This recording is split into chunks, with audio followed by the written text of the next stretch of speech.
Hey, welcome aboard for another session of the A Game from the Shared Universe Studios in Red Bank, New Jersey. I'm Rob Akampora. My thanks to Ming Chen, as always. My thanks to the guys from Love in Reverse for allowing me to use their music as the intro.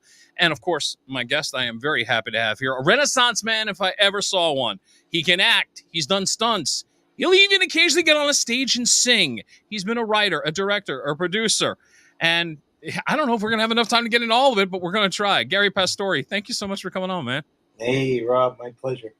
How are you? I'm doing good. I know you're doing okay. If I can indulge for a second, I want to put photo number 5 up here because I want to congratulate you. You just became a grandpa again. I did again, yeah. God, this baby is so damn cute. That's Colton James. Yeah, he's a little guy from. I didn't get to see him yet. Oh, really? Oh, wow. He was born in Mesa, Arizona. That's where my daughter lives. Right. Hence the name Colton James. I guess they wanted to be kind of cowboy. I think the name's cute. It's probably fitting. So yeah, no, very, very. When I saw you post that on social media, I was like, "Oh my god, this kid is." Thank you. Yeah, I can't wait to hold him. My wife Melody's down there with the baby. Nice. Right now, so I got my hands full with my children. That I'm doing her job, and I got to tell you, I got to give her some credit, man. It's no easy job taking care of the kids. But I've been doing, going above and beyond. I took him to the Wonder Bar last night. There you go. I have a little girl. She's 10, and my middle son, Christian, he's 16. They appreciate the arts. So, yeah, they enjoyed it. They got to hang out with Cousin Vin. It was great. As a matter of fact, as we bring up Cousin Vin, Ming, scroll down. I believe it's probably one of the last of the photos. I don't even see it. Okay, it may not even be there. I had one of the two of them together, but I don't see it there. We'll find that later. But okay. Yeah, obviously your cousin being Vinny Pastore from The Sopranos. And man, if you ever go down to Asbury Park around this time of year, he does a party. Like there's it is a celebration. And it's like, yeah, I got roped into that party a few years ago. And I'm like going, I remember 3/4 of it. Listen, his band is incredible. And yes. He has a lot of special guests. Killer Joe got up there and Tommy Buddha. I mean, his guests that come up and sing are phenomenal. His band is phenomenal. I enjoy just going and watching them, and every now and then he'll invite me up and I'll do a song. Yeah. It was so funny. I mean, it was sad, but it was funny because the other night we were at Tony Sirico's wake, and I'm talking to him. Annabella Shiora is talking to Vin, and little Stevie's sitting next to Vin. And Vin goes, "What are you going to sing?" I said, "I'll do the letter." He goes, "You can't do that. Somebody else do it." Okay. "I'll do Roadhouse Blues." He goes, "Nah, you ain't doing that either." No, so I looked at little Steve and said, "Any suggestions, bro?" Really? I wound up doing Mustang Sally. No, I saw a video recently you doing Fire, the Bruce Springsteen version of Fire, and I was like, "Oh, he nails this." So I can hear you in my head doing Mustang Sally and going, "Good." I was going to do Fire last night. They made me do Mustang, so whatever. Fine. Bastards. I tried to do an ode to Bruce and company, but Exactly. We will definitely talk about Tony a little later on. But speaking of music, since we're on this topic, you do have some roots in your family that is musical. My brother Eric is in a band called Edison's Children. Mm-hmm. They are a combination of Transatlantic and this band Marillion. I remember. Now I got to say, I remember Marillion. I was working in modern rock, WHCG FM 106.3 back in the '90s, and Kaylee was one of those songs that would pop up as one of our gold songs. That was their huge hit. Yep. And my brother Eric hooked up with this guy Pete Truevis, who's the bass player of Marillion and Transatlantic, and they brought in a whole bunch of people. Let's see. The greatest to me is Rick Armstrong, who is Neil Armstrong's son. Wow. In the band. And then last year when they did the anniversary of the Moonwalk, which nobody believes happened, they played with the Alan Parsons Project. So my brother Eric has he's played with some big people, I mean, and he's got 4 or 5 albums out. It's Prague. But you can catch his stuff all over. Edison's Children. My favorite album is the debut album, and A Million Miles Away. was their big hit. I think it was on the top 40 for Yeah, it was one of those songs that started. I remember adult. It went from adult alternative to hot AC, and then eventually wound up on top 40 radio. Yeah, I remember. Yeah. It's a great song, and I put it in my movie, Distress. Well, by the way, we're gonna play a clip from that a little later on. So if Okay, people cool. are curious about the song, they'll hear it in the background. Yeah. Uh, your film career, I mean, let's go back to the beginning for a second, because you walk in, even though you weren't credited in the movie, but you had a part in Prizzy's Honor, and you build from there. I mean, just to run it down, here's the resume of Garry Pastore and some of the films that he's appeared in: Prizzy's Honor, Goodfellas, A Bronx Tale, Carlito's Way, Copland, Donnie Brasco, The Siege, The Yards, The Wolf of Wall Street, and goes on and on and on. I mean, it's an impressive resume, sir.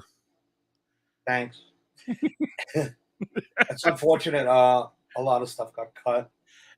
Yeah, Well, I realized something. If you're not a critical part of a film, Mhm. they can cut you. Yeah. And unfortunately, like Martin Scorsese, oh my God, the man shoots 600-700 hours of film. So chances are, if you're not a pivotal part of the show, you're gonna get cut. I know when I worked on Goodfellas, I worked for 2 weeks. I thought, hey, this is great. Yeah. And actually, the secret that most people don't know was me and Ray Liotta up for the role, and Ray won it. Oh wow! No, I did So not. I was really heartbroken. Yeah. Is the right word. I mean, So listen, Ray, how do you? Yeah, but how do you handle that from a personal perspective when you're kind of going, okay, I'm gonna show up for work. how do you handle it? You go to the Verrazano Bridge and you stand at the precipice. That's honest. There you go. That's how you handle it. Hey, No, yeah. no, you go like this. You go, I'll get the next one. Right. But it's 4 decades later, and it's still chasing the intangible rainbows. I mean, it's just constant. I was just up for Carlo Gambino on Godfather of Harlem, and they called my manager Right. and asked my availability till I think October, November. So I thought I got it. Right. I popped the champagne, but because I've been here, and I didn't get it. It's just, this is constant. I don't know the right word, man. I've become so like I don't know what I don't know. Oblivious supply, just kind of just saying, you know what? I've had this happen so many times. I'm just going to keep plugging along and try to ignore it. I shake my head, and I don't cry. I don't get upset. I don't want to go out and beat up the neighborhood. I just kind of deal with, somebody else got it. It's casting. It's got nothing to do with talent. I know I got talent. Obviously, I wouldn't be here. Yeah, exactly. People would have told me, get the hell out, which I try and tell some people, not to their face, but people don't realize if I'm direct about it, I'm trying to save them the heartache. You're not trying to be mean, in other words. No, this is a brutal business. Yeah. People think they're going to wake up tomorrow, especially I've seen it post-COVID, again, because everybody was locked in, that now all of a sudden they watch movies. They think they can all be actors. And it's, I made a comment the other day. Put in the work or go away. Yeah, I did notice that. That was, it's because it's disgraceful that people, they demean it and minimalize how tough the business really, really is, especially for an old guy like me. And I'm watching all my buddies pass on. Yeah. Which is another thing that's real humbling lately, is that, James Caan, I know him 30 years, Tony Sirico 40. Directors, John Gallagher, and Ray Liotta. I just can go on and on and on about my friends that I've lost over the last 2 years. And unfortunately, it brings me closer to thinking about my own mortality and the missed opportunities. And I don't want any more missed opportunities. I everything I do for my kids. Every friggin' thing I do is for them. So I don't have a selfish bone in my body. It's not like, and if people really know me, I'm not a braggart. I am not a braggart. I am so not Hollywood. I am probably anti-Hollywood.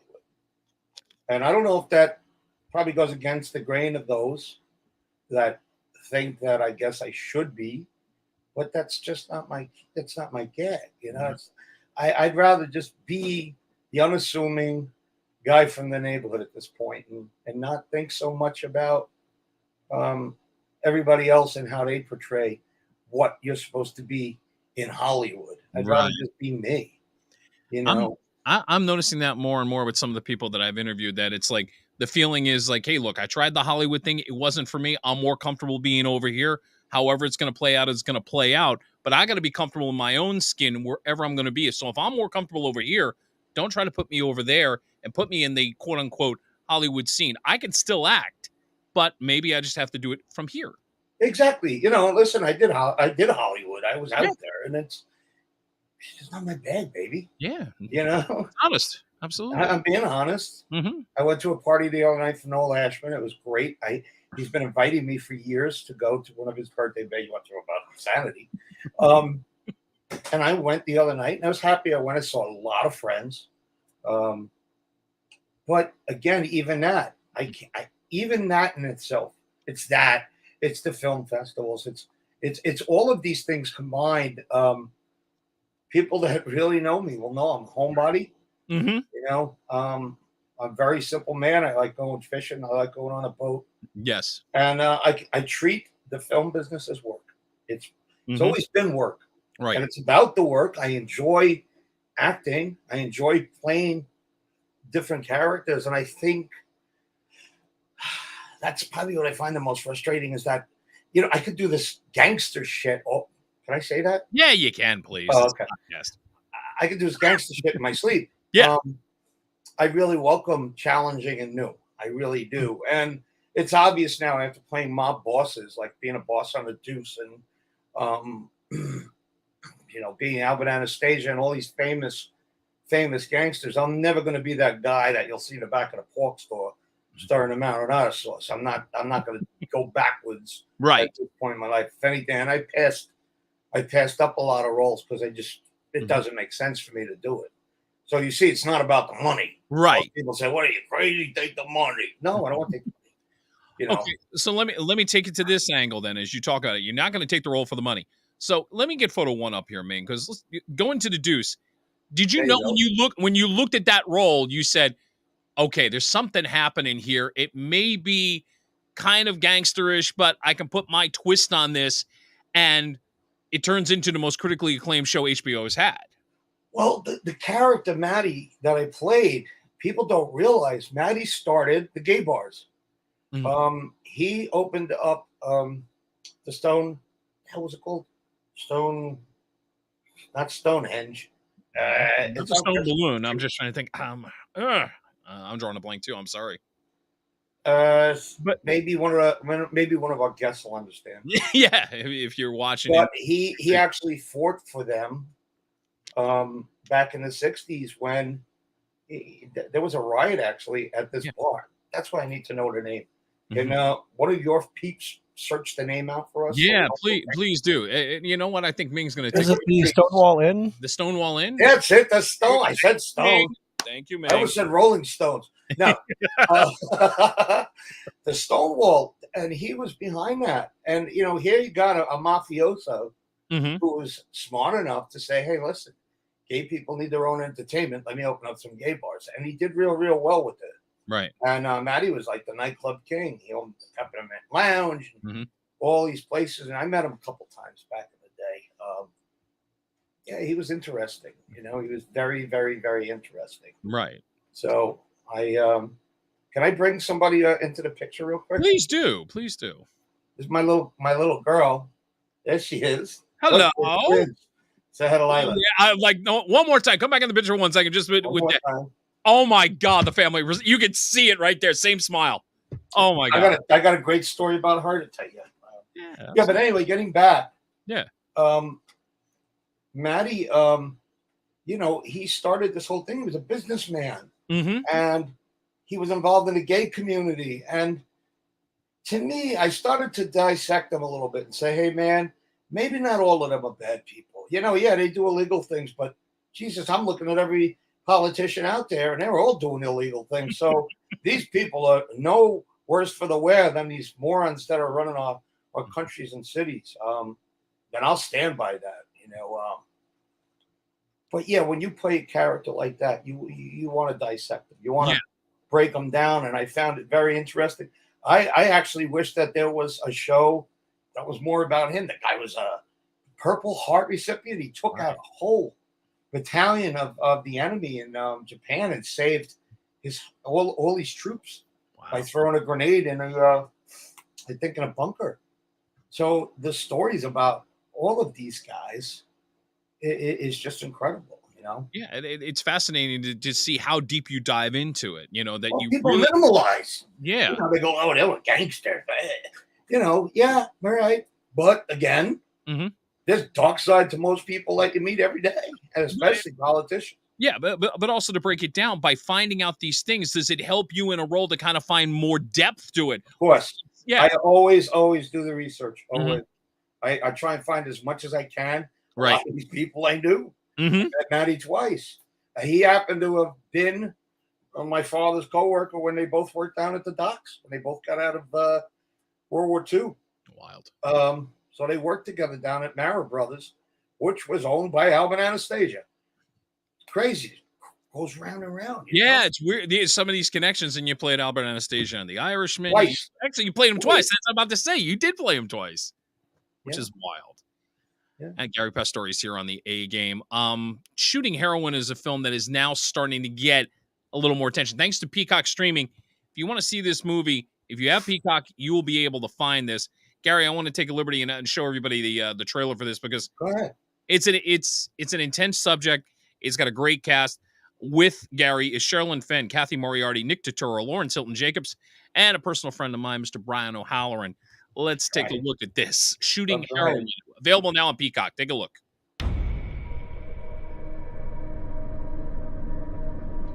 The opioid epidemic ravaging the heartland of America.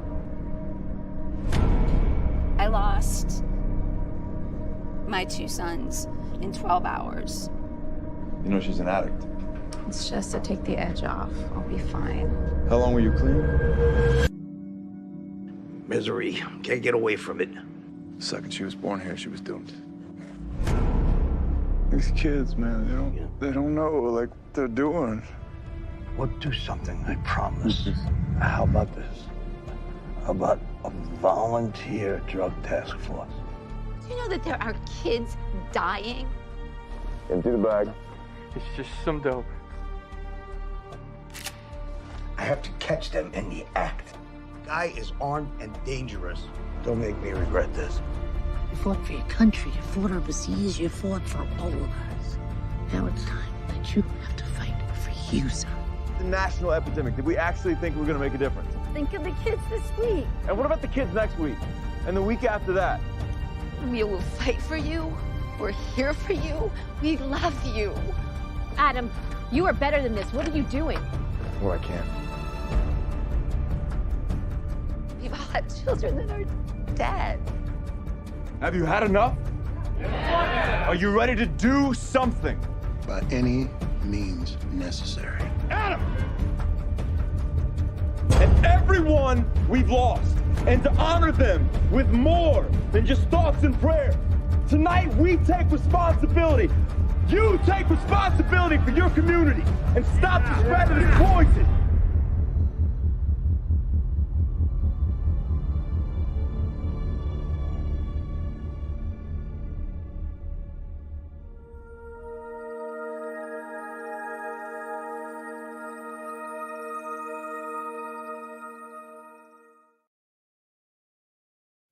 Garry, you were sharing a story with me before we even came on during the shoot of Shooting Heroin. Please tell this story because it kind of puts it into light just how intense the heroin epidemic is because it's happening right as you were shooting the movie. The town we were in Pennsylvania, which is about, I don't know, an hour shy of Pittsburgh. Okay. I was out there. I'll tell the whole story how I even got cast. Meatloaf was supposed to play my role. And Meatloaf was in bad health at that point, was he not? Yeah, there was. I keep saying the first day I had to run like a mile, keep chasing this guy. So I said, I don't think Meatloaf would have made day one. Probably. He was not in good shape. No, he wasn't. Obviously. But I'm glad that I was able to fill his shoes, and I wound up winning 2 Best Supporting Actor awards for the movie, which is which is incredible. being recognized for your work, which is always rewarding. Whatever. And listen, like I told you, I'm not a Hollywood dude. No, even on an award, I share with everybody because I didn't win it alone. I want to working with everybody, so it's not my award. It's really everybody's award, and I'll say that till the day I die. Well said. Well said. Any award that I become a recipient of is I share with the entire cast and crew. They make it happen. But anyway, I got out there, and I got out a day early. I never read the script. If you see on it, I was kind of like fish out of water. But I got to meet the people in the town. And listen, coming from Jersey, it's really no different.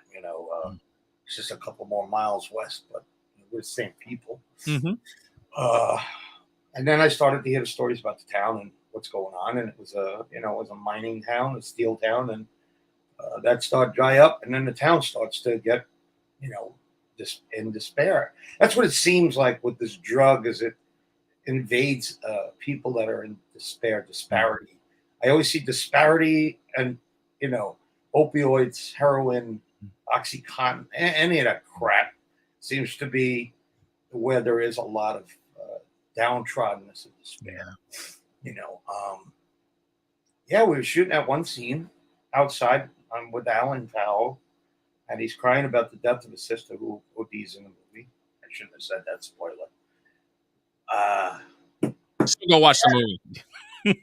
And I'm trying to comfort the guy outside the bar, and it's a real quiet moment. And everybody, in fact, it's so quiet, it's so poignant that we had the whole crew crying when we were shooting it. Yeah. And then we had to stop because there was a triple OD right around the corner. So the first responders were coming, and the sirens and all of them. It really put it into perspective. I was like, oh, this is really bad. Yeah. And I found out, it's coming in through the rest stop. There's a truck stop right at that exit. And it was coming in, that way. And it's a cheap high. And like I said, they target people who are downtrodden. Yeah. It really sucks. It sucks. I think it sounds like, at least in my perspective, I haven't seen the film yet, but it's now on my list. I have to watch this because I understand, the drug epidemic has been going on. It's a serious problem, and it's a serious topic to take on. So bravo to the filmmakers for, going down this path. Spencer Fulmer, the director, he does a lot of films that deal with humanity, Christianity, trying to bring back humanity again to filmmaking. And what a great guy. I hope I get to work with him again. And I know we were supposed to do this film Bonhoeffer in Germany. I don't know what's going on with it, but it's just one of those things that's in my briefcase of films that is yet to be done. Fingers crossed. But, even just to work with Spence again, he was awesome. Good stuff. It was great harmony. But it's one of those movies I think people should see, and great cast. Kathy Moriarty's a personal friend. Larry Hilton Jacobs, who I may be doing a movie with in the next couple of months. I'm waiting to hear. I want to defend your point about putting in the work, because he's a great example of this, because he's had a bit of a resurgence over the last several years with some TV shows that are geared more toward the African-American community. And he's a very good actor. Yes, we all know Freddie Boom Boom Washington and Welcome Back, Kotter. The guy is a very good actor. And I'm glad he's finally getting a little more exposure at this stage of his career. It's really cool. Actually, the movie I'm supposed to do is called Night Stalker, about the Atlantic City serial killer. Ooh. You remember that? Yeah. Yeah. I'm going to play my attention. I like this. Okay. I'm playing a police chief. And I had gotten Larry in touch with the director. So hopefully there's something for Larry in it. I think there may be, if we ever get shooting. Who knows? Who knows? Again, I'm like... If it's going to happen, it'll happen. Let's see. If I don't shoot, I'll go fishing. There you go. He's going to go fishing. But If you want to see Garry on screen, go Peacock streaming service, and they're offering shooting heroin. So you have Peacock, go find it. If you don't have Peacock, get signed up. If you have Showtime, photo number 12, please. This has been running all year, and Last Call is a fun movie. It reminds you that A, Jeremy Piven's a very, very good actor. It reminds you that B, your friend Kathy Moriarty shows up in this film as well, which is great. C, Bruce Dern is still eccentric, and I love him for it. And then your character, Del Vecchio, and I was saying this on my last podcast because I watched the film and I thought, this is a cute film. It's a fun film. But there's also like there's little things, and I'm not trying to be hypercritical, but it's almost like, and I'm not blowing smoke up your ass, but it's like your character, Del Vecchio, is kind of the glue for part of the plot of this movie. So it almost felt like, why haven't we gotten more of Del Vecchio in the, let's say, situation that you and Jeremy Piven's character is in? So I felt like, okay, there should have been more of that. Everything else, there was less of that. Really? And Jeremy Piven, who went over to the director, Paolo Pilati, and said, I want to shoot more with Garry. And they added 3 more scenes, which we shot in Philly. So I had been wrapped. I had done what I got hired to do. And I got a call from the producer, Rob Simmons, and he said, yeah, we're going to do some more shooting in Philly. Because we shot, it's supposed to be Darby Heights, which is outside of Philly. And we shot Lac Bayonne. Okay. Secretly. And most everything that you see in Philly, I was part of. And, you know, it was nice to know that Piv. Nice to know that the Piv man, you know, put in a recommendation to shoot more. And another thing I noticed about this, going back to you doing the homework, you picked up the dialect. You put the accent on. You mean water? Yeah. Water. But Garry, you got that down, and it's sort of like, okay, here's the little nuances that say, oh, but he's playing a heavy. No. First off, it's a comedy. Second of all, he's playing the character not like other characters that he's played before. Credit to you on that. Again, doing the homework and creating something that's so different. Well, I tell you who really nailed it was Kate Winslet in that series she did where she's a detective. Mm-hmm. That it's about Darby Heights again. Yeah. I forgot, Mayor of Winningham. What was it? Mayor of something? Yeah. I can't remember. I'm not great with names. No, but I remember. Kate Winslet was incredible. I said, wow, she nailed that Darby accent down pat. Right. Yeah, listen, I don't want to go in there and just be a butthead. I want to, you know, if I'm going to England, I'm going to learn how to speak like that as well. And speaking, there's an accent. What did I see? Blue Bloods. You did one episode of Blue Bloods. And Greek. I was Greek, guys. Yes, but listen, I just got cast in a movie last year called Moments of Youth, and I play a Greek football coach. So through the whole movie, you want to talk about comedy, you're going to die with this one. I'm Coach Papadopoulos. Nice. And I'm from Greece, and I do this Greek accent through the whole thing. Very funny. How do you pick up on accents so good like that? I mean, obviously you got to have an ear for it to really get the dialect down or the slight little nuances that come with it. Well, it's like I did. Did you see the taxi, the clip on my from John Gallagher's Sarah Q? Mm-hmm. Yeah, I go from the taxi cab driver to the Brooklynite because I'm an undercover cop. You know, and the guy gets in my cab. I'm on a drug stakeout. The guy gets in my cab. So I don't know. I like playing with it. I always wanted to be on Saturday Night Live and do my accent, but never happened. But that's the interesting part. I love comedy. You do. I can tell you have this. You beam when you talk about comedy. So do you? Not that you're trying to do drama all the time, but if you had a preference to say, oh, I want to do more comedy than drama or more drama than comedy, is it more comedy than drama then? Listen, 40 years I'm doing this. I want to be discovered. You think by fucking now I'd be discovered? Maybe somebody watching this could realize, hey, wow, this guy's got some talent. And look, I like to think that maybe the last couple of years between the Deuce and Last Call, it's like, okay, there's a little bit of momentum going on. Yeah, the pandemic stalled things a little bit, but do you feel like there's at least a little bit more? Is it still that, you know what, it's always going to be a fight. I'm going to get there somehow, but can we speed it up a little bit? I'd like to get there sooner. I just signed with a bi-coastal agency last week. Let's see what happens. I'm hoping. I'm starting to get more roles that I'm reading for. I'm up for a series right now with the HBO Max, and in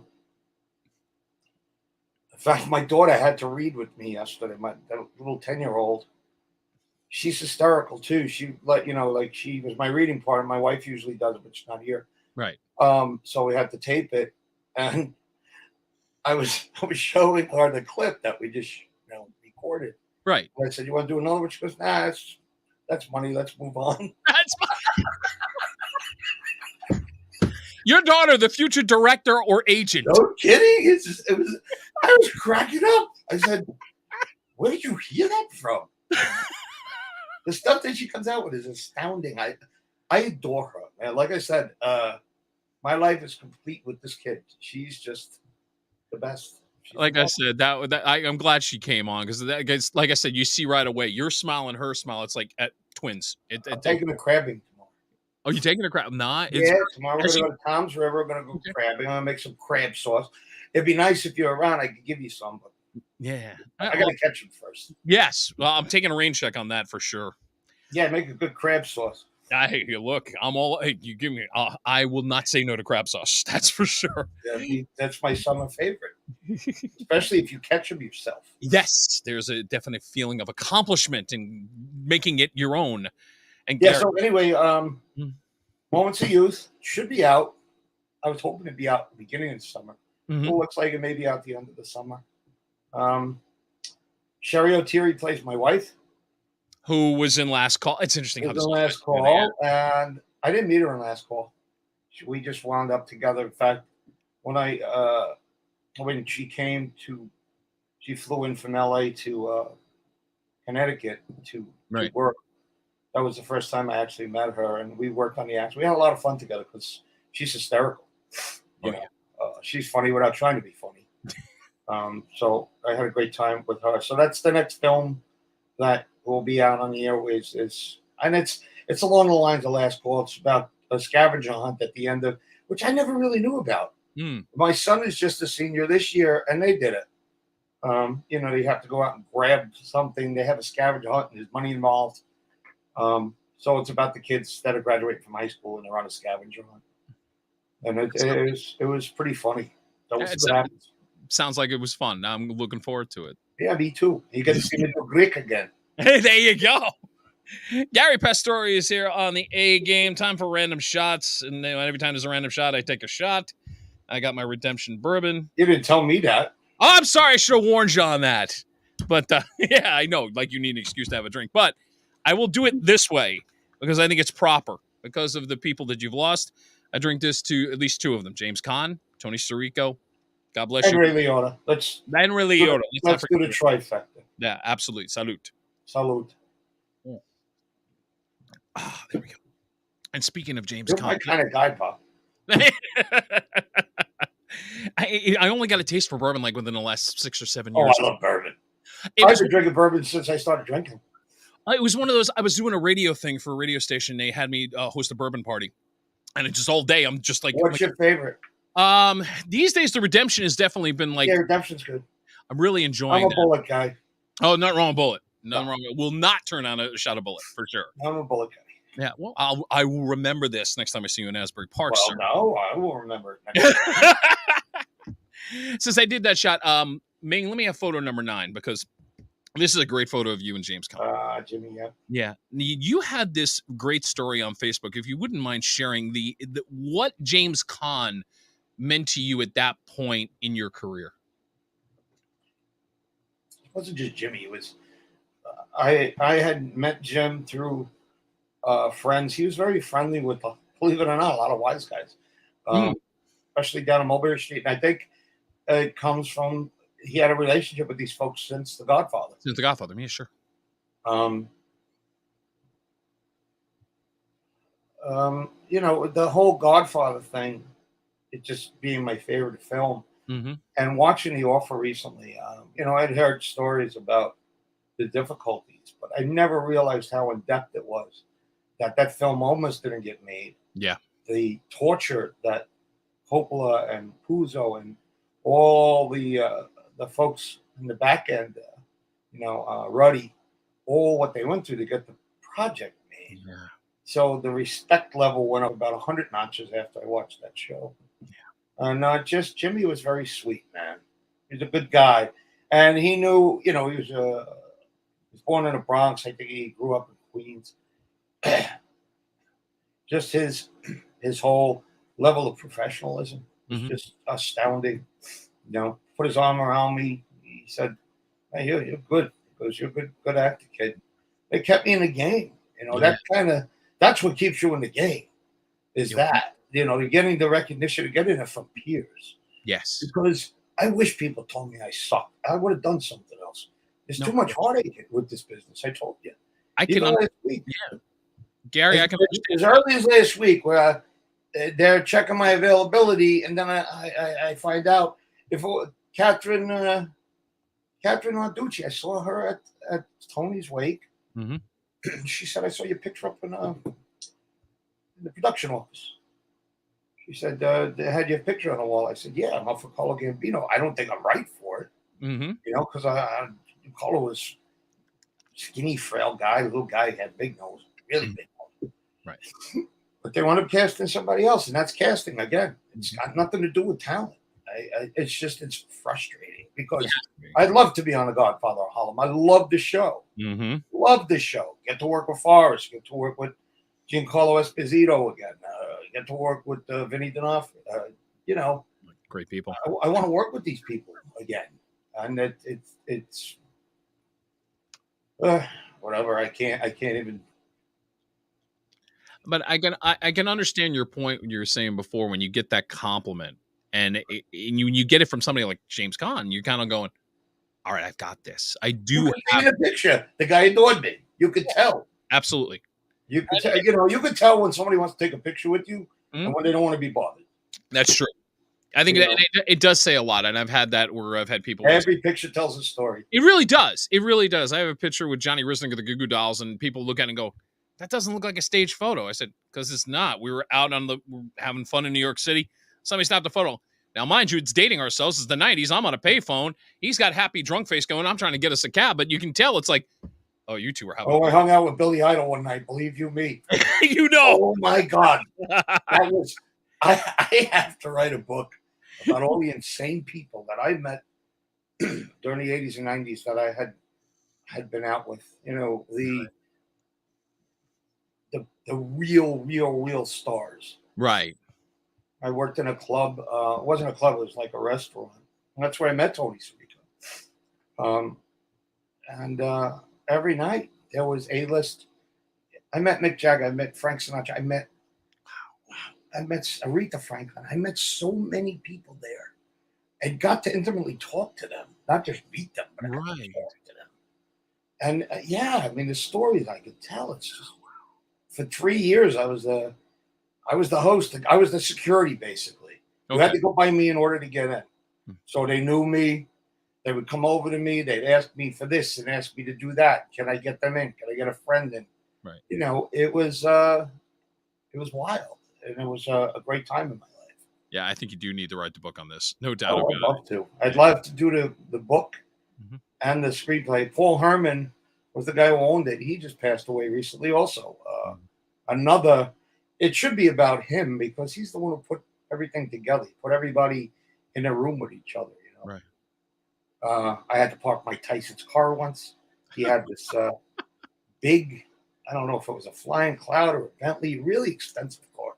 And he kept trying to parallel park. He almost took out the parking meter.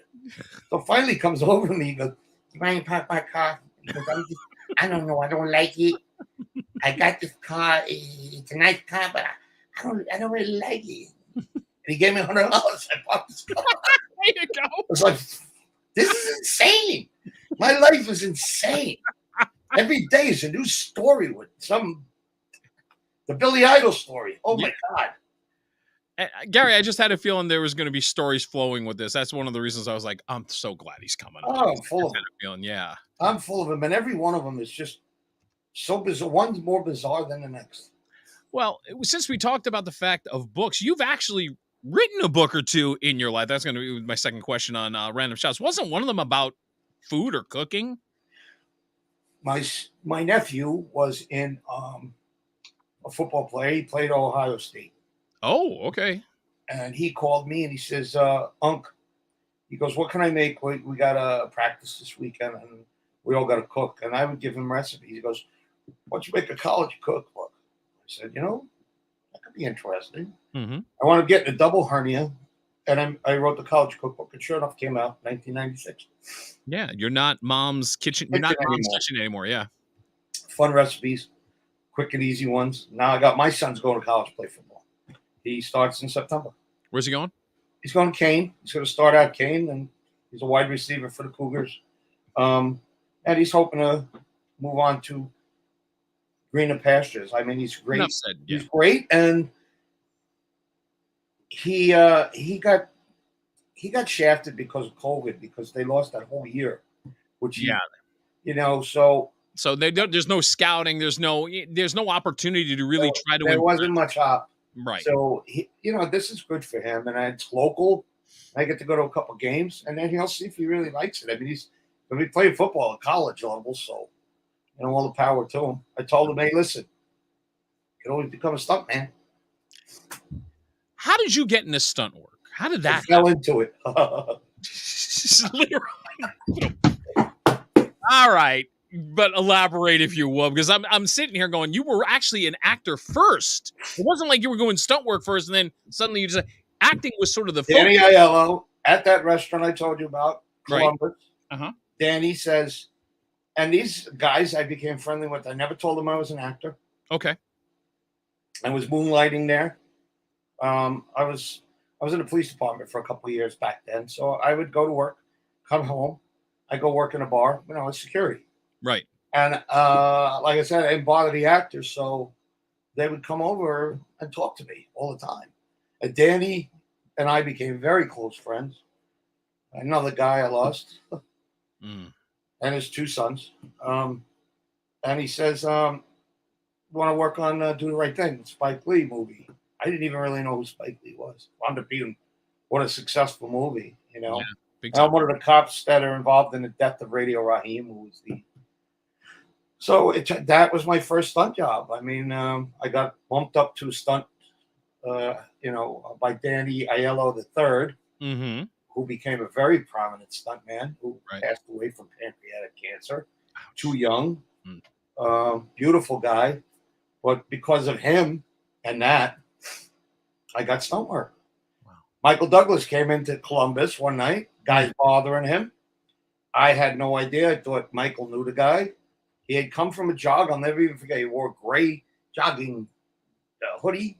Yeah, okay. And jogging pants. Comes in, he goes, hey, Gary, can I get something to eat? I said, the kitchen closed, but I could probably get you some soup. So I got him a bowl of soup. I put him in a cafe. He's sitting there. Guys talking to him. I thought he knew him. Finally, he gets my attention. I go over. I go, what's up? He goes, can you get rid of this guy? I said, you don't know him? Because I've never seen him before in my life. So I grabbed him by the back of his shirt and by the tail of his shirt, and I opened up both doors with his head, and I tossed him into the garbage out in front. Michael Douglas loved it so much, he put me in Black Rain. Wow. Loved it so much. He says, I gotta do something because that was just amazing. I never seen anything like that. Talk about the unexpected screen test. That was another stunt gig. So it just went up from there. And then once you start doing them, I drive like a maniac. So yeah, I noticed you do a lot of driving stunts. You do a lot of that. A lot of driving stunts, Cowboy Way. Mm-hmm. I was in Dark Knight Rises. I got a Screen Actors Guild, some kind of award. Yeah, for Best Ensemble. That's right there. Best Ensemble. Thank you. Yes, you're quite welcome. Yeah, those are the best ones to do. Those big, superhero movies are the most fun. I was in Spider-Man.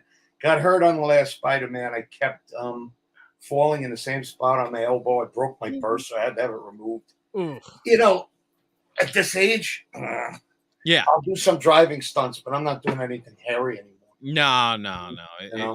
It was like, hey, it's nice side money, but I like to try to keep what I got. Meaning, no more broken. Exactly. Hey, listen, I had a lot of friends. Frank Ferrara, who was James Gandolfini's stunt double, dear friend, 40-year friend again. On, you know, these are guys that I came up in a business with. So, you know, even if I wasn't getting any acting gigs, you know, I'd run it to Frank and throw me in, put some money in my pocket. It was always a good way to supplement. You know, a lot of stunt guys, they don't like it. They'd rather be a stunt guy all the time. Whatever. I can't get it. Again, I don't get into that horse crap. Just, I won't preoccupy my mind with it. I'm gonna occupy your mind with this next random shot. If I've done my homework correctly, you are somebody. Photo number 3, please. You're a Miami Dolphins fan? Really? Hugely. Now that's interesting because you surround yourself with people that I happen to know, like myself, Bob Holding, and many other Jets fans. I mean, yeah, I say it that way because you know Holding got me on the field that day with my son. That I had a feeling. I just had a feeling because Bob is Bobby's my heart, man. I love that guy. You know, it's funny you talk about like trying to get the big next thing and kind of get your Bob's in that same. I put Bob in that same category. Don't you think that I want to put his music in movies? Oh hell yeah! Bobby will send me something. He goes, Garry, what do you think of this? And I'm straight up honest with him every time he puts something out. I adore the man. I mean, he's just we're connected at the hip. Yeah, and he's an amazing songwriter. That's the thing. He's an amazing songwriter. He is. He's a sweetheart of a man. I consider him one of my closer friends. In fact, I think he's playing August 6th at the. I'll give him a shameless plug. Why not? At the Wonder Bar. There you go. So I'll probably be down there August. Oh, wait a minute. I won't be. Oh, no. Oh, Bob's not going to be happy with you, man. I'm going to be in Vermont. Yeah, but you're shooting something at least, right? Yeah. You're off the hook. Oh, boy. Hey, Bob. I might not be there. Sorry, I might not be there, Bob. Well, there goes the bourbon for all of us. All right. Oh, boy. But I had to give you shit about that, knowing that you and I both know Bob, and knowing he may be the ultimate Jets fan, and I talk to him. You know how many times I say, what's that smell? I smell jet fuel. Yeah, I think there was a crash. I always do that to him. That's my favorite thing to do to him. He's spending so much time down in Annapolis. I said, why don't you become a Ravens fan, man? I give up on that team. My Dolphins going to have a good year, son. They got Hill. They got Waddle. I'm telling you. They got a new coach. I know that the previous coach was not a friend of Tua, and I don't think that he had his full potential. So I'll give you my forecast right now. Please. 16-4. So you got him going into the playoffs and making a good run. Okay. No doubt. All right. That's saying something. One more thing about your sportsdom, and I believe you are a fan of this team, photo number 10, because I saw this on your Facebook page. And the reason I bring up the Knicks is because of all the rumors that are going on here. I'll preface it by saying this. If they acquire Donovan Mitchell from the Utah Jazz, do you think this team has what it takes with Mitchell and that unit to maybe make a run at the Eastern Conference Championship? Oh, bro, you know. Believe me, I'm a Knicks fan, so I understand here. Believe me, I'm like chomping at the bit, like they're that close. Well, that's why I feel bad for Jets fans. It's like I pick teams. Look at my Dolphins. They always bring me to the promised land, but they never get there. And as far as basketball and the Knicks go, you know, I don't know. I guess I've kind of, again, they're a team that, yeah, you'll root for them and you'll hope it's the Mets finally, I'm a Met fan. Yes. Finally, they have a baseball. I'm like, thank you. Can we enjoy this? Finally, they have a baseball team. Yes. Finally. I mean, when was the last time there were 20 games over 500? I think we got to go back to the 86 team. I think we have to go all the way back to them. So, you know, to be able to, I try not to relish in anything until I can relish in it. You could, you know, they're talking about getting, what's his name, for the Mets now? Soto? I don't even think it's necessary. No. You know, to me, save your money. Yeah. And hold on. I mean, we're all right. we're all Agreed. right. Get our pitches back, and we'll be good. You know. I'm looking forward to the second half. I really am. I'm looking So am forward. I. I think that it's going to be huge. Hugely. Usually, it's going to be a Hugely. hugely good thing. It's going to be a hugely good thing. I got one more random shot that I can do here, and just gonna get your opinion on this. And if photo 14, and obviously, there you are, a very young man in the middle of Copland. But when you look at Stallone, Rocky or Copland, what is the better Stallone performance in your mind? Rocky. Okay. He was going through a tough time. His wife gave birth during that. She was born with a hole in her heart. I forgot which one it was, what daughter it was. I guess 96. Mm-hmm. She would be about 26 years old now. So, so he was going through a tough time. I know he gained weight. He was uncomfortable in his own skin. Mm-hmm. He was doing something he had never done before. Right. I didn't really get too friendly with him on that. Interesting. My friends are working on the show with him, Tulsa King, which is another show I must get on. Amen. I want to get on it. I got to let the gods. It's gotten to a point too. I can't, since I can't make rhyme or reason out of why. A lot of times I don't get cast in this stuff, or I haven't been yet, is I got to throw it up to the gods. Yeah. And let them cast me. I don't know what else to do. My talent is there. I don't know what else to do. No, there's no question about the talent, Garry. No question. I don't know what else to do. And I'm not saying that being cocky. No. It's obvious I wouldn't be doing this. Right. Why would I torture myself in this stupid business? This may be the perfect way to wrap up, because I wanted to bring up a documentary film you did called Distress, which is about 8 years ago that you did this. And obviously going through the emotions, because I just feel it in the 45 minutes that we've been going through this. I can feel all the emotions that are going through you, how passionate you are about your craft and how successful you would like to be. And I get the feeling the stress that was going through back then, you were feeling it, and how making a movie about stress was the most stressful thing I'd ever done. Wow. That's saying something. That sounded very, very ironic. Yeah, very ironic. But in a weird way, I almost find like that movie may be more poignant today in 2022, because I think with everything that's going on in the world and everything we've been through the last couple of years, I figure everybody's stress level is so amped up. Oh, terrific. I want to do de-stress too. I want to do it more about children, because they're the ones who seem to be the recipients of it. Yes, that would be very timely. They have, and they're open a lot more because of the internet and hearing and seeing things that they probably listen. When we were kids, if there was something bad on the news, our parents would shelter us from hearing it. I know. Try to. Mine did for sure. Yeah. And now they're an open sponge to everything, the whole world. And well, I can see when my kids are stressed. My middle son Christian will come down and he'll say, "Dad, did you hear about this? Or did you hear about that school shooting?" Yeah. And I try and give him my thoughts on it and where it comes from and what it's about. I think he realizes that the world we live in is not the world that I once lived in. Right. Although there are similarities. I mean, when I was going to grammar school, grade school, we had the Russians breathing down our neck with the Cold War. Yeah. So, some things, just history repeating itself. I do think that things nowadays are more exacerbated because of the internet.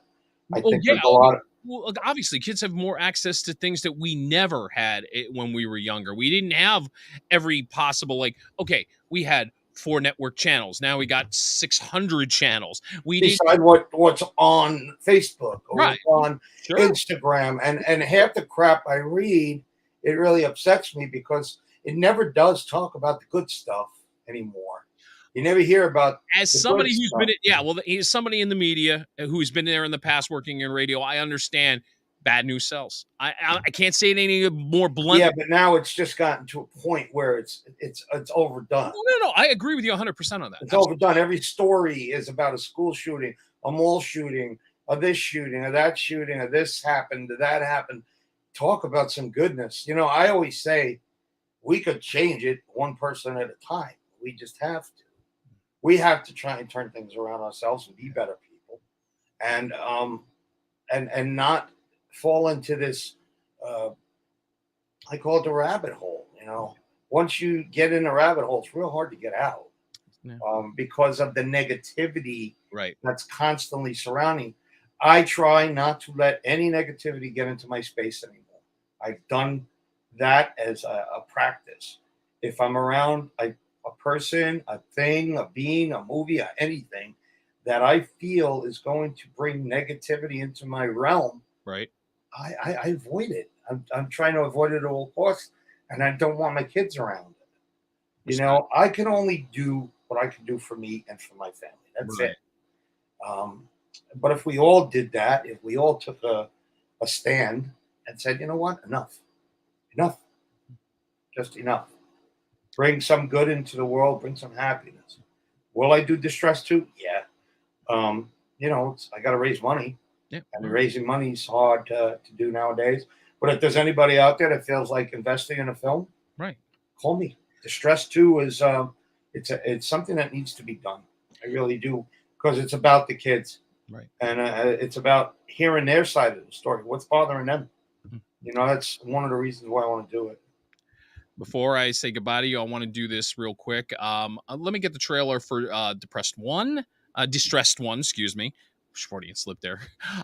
Because it is important if you can find this, so you can understand what Garry was going through in this process. And I think you're going to find pieces in this trailer that you yourself can really gravitate toward. It's on realfilms.org, I believe. Realhouse.org. Realhouse.org, you can watch it. Realhouse.org. We'll make a note of that. Take a look at the trailer. We'll be right back with Garry to wrap up. But here it is, Distressed. Phone, please say a command. Call Bullock Spank, you dumb.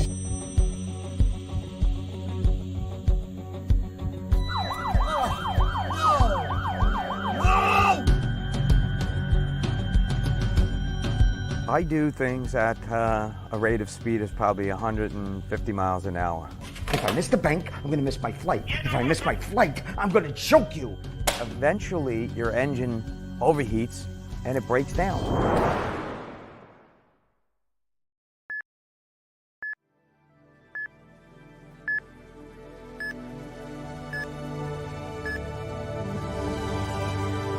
When you first came in, physically, it could be seen the amount of stress that you were experiencing. Your body was tense, your face was tense. My dog knows that I'm not feeling well. If my dog can feel it, what are my children feeling? I'm going to have to break the cycle because it's going to break me. Well, you know what you can do for stress? You know what's good for stress? Yoga. My daughter teaches yoga. Sweep the arms up, keeping the past behind you.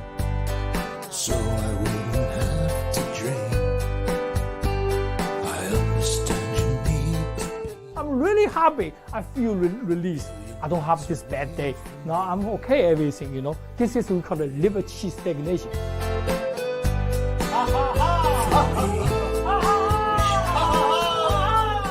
Just sit. Sit in child's pose. Sit on my couch in my child's pose. I can't even walk. The sky was so brilliant blue.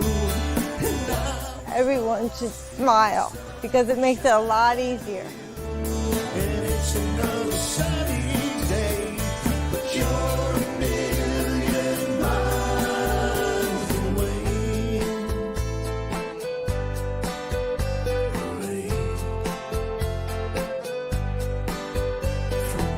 You know what? Mating is a very good thing. I think that relieves stress. What is? Mating. Even if you just practice mating, everybody's doing it. Glad to get that version of the trailer up there so we can get listen to it. Hilarious. I watch it again. Yeah, I can imagine it has to be surreal to kind of look back and go, whoa. Because it was, that was about, 8-9 years ago. When you filmed it, it was probably about 9-10 years ago, right? At least 10 years ago. Yeah, I did it in parts. Right. We filmed the first part and ran out of money, and then I raised the other part and shot it where I went across the country and talked to people that were right downtrodden and had things worse. that's another problem with that we are as a society, is we complain about what we don't have. When there's people that have it a lot worse than you do. And I think once I am guilty of that at times. I admit that. Yeah, we kind of lose sight. It's like, appreciate what you have, not what you don't have. I agree with you. Well, when I went around the country and I saw it, I went to storm ravaged Oklahoma that just lost I don't know how many people in a tornado. I'm like, who am I to complain about anything, man? Amen. That's people lose reality. They lose their grasp on reality. And what is reality nowadays? Shit, we're all going through the same thing.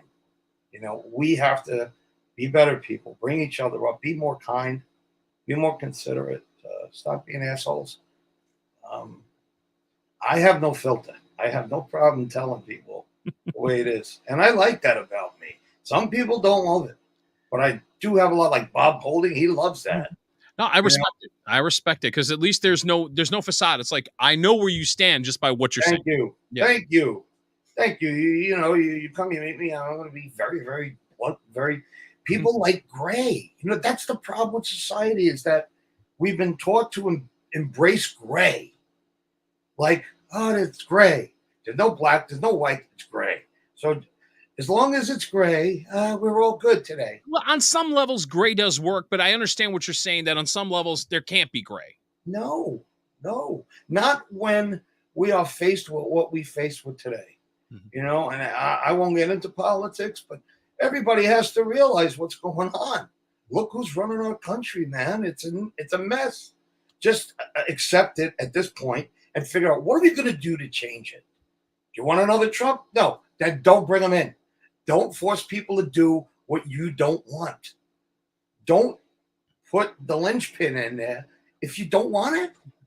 I blame everybody for the way things are, because nobody does their research. Nobody does their homework. I want the United States back the way it was. I think any natural person would want it back the way it was. Will it ever get there? I don't know. And it's not about me anymore. I told you, it's about the kids, man. I will say this. You and I are going to have to sit down over a couple of bourbons and definitely have a nice talk. That is for damn sure. Yeah, because, I'm pragmatic. I tell it like it is. People don't like it. I don't give a shit. No. At my age now, I'm 60 years old. You tell me, I don't care. It's fun. This is kind of an interesting way to go out, because my mom, who's now 78, going to be 79, has said at this point, we're like, I don't give a fuck. I'm going to see what I feel. That's it. If you don't like it, tough. I think what happens with age comes that, hey, look, I've lived enough. I know how I was raised. I know how we grew up. Mm-hmm. Listen, if I didn't have choices about whether I can eat my greens or not, what time I had to be in. Kids do whatever they want. I used to get cracked and sent on my way, and I knew better than to open my mouth. I wish you could crack kids again. I don't care about these woke folk. I really don't. You have no idea what we went through. Well, I lived in a better society. I really did. There was respect. And respect is huge with me. I could see the way elderly are getting treated, and it's not good. Let's just be nice, man. Be good people. Be nice people. That's it. It starts with us. Amen. Gary, thank you so much for the time. Much respect for what you just did for me for the last hour. That was a blast. Thank you so much. Oh, it was so much fun. I could do this all night. No, hey, look, you know what? We may have to do it again at some point for sure. So people can see me online, Garry Pastore, Garry_Pastore on IG. Mm-hmm. My website is now up and running. It's www.garrypastore.com. Photo number 6, real quick. This is the cover page of the website, just in case anybody's wondering. Yeah, that's Brian O'Halloran in the background. Brian O'Halloran, right there next to me. But definitely follow Gary through his social media and through his website and find out more about a very fascinating Renaissance man that he is. Thanks again. Listen, you're great. And thank you. If there's any secret, sneaky people you want on the show, I will absolutely recommend them to you. Oh, no, I take that as a high compliment. Thank you. And I probably will ask you on one or two for sure. Yeah, I can reach out to anybody because it's a blast. You do your homework, and I love that. Thank you. It really. I wish I had more prepared. Like I can remember about we're human. I mean, we're not going to, sometimes we forget things. I've screwed up people's names in this podcast. I try to have fun with them. I'm like, yeah, I'm an idiot. Thank you. That's all. It happens. Absolutely, brother. Thank you so much, Rob. Well, thank you too, man. Thank you so much. Hey, I'll be back again next week. Hey, follow me on my YouTube channel. Follow me on Instagram and on Facebook. A Game with Rob A. And we'll see you again soon. Take care. Thank you so much.